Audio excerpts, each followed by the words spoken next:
Now in this lesson we're going to talk about the order of operations. I'm going to zoom in on A1. In the last video we put in a simple formula. We typed in equals 7 plus 8 times 3 divided by 2 minus 4. Now in Excel we need to talk about the order of operations. You should understand the order of operations. But what we're going to do, this is the order in which Excel executes arithmetic in Excel. Negative number, percent, exponentiation, multiplication, addition, and subtraction. And division is with multiplication. And it moves left to right. So why is the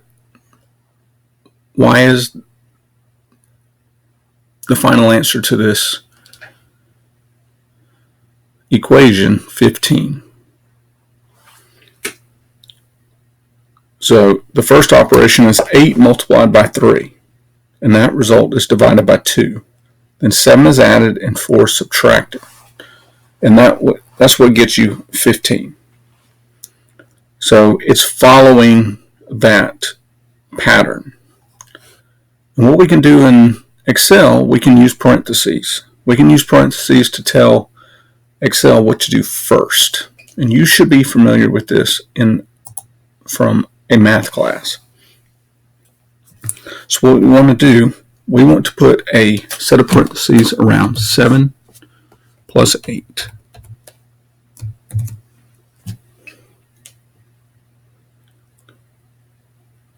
We also want to put a set of parentheses around 3 divided by 2.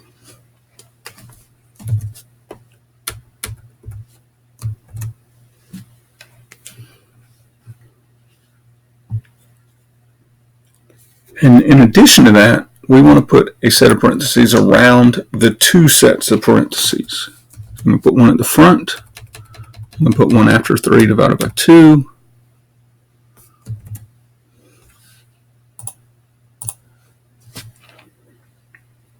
Now our answer changes. It changes to 18.5 because it's going to do what's in here first. It's going to do what's in here second. Then it's going to multiply them together, and then it's going to subtract 4 from the answer.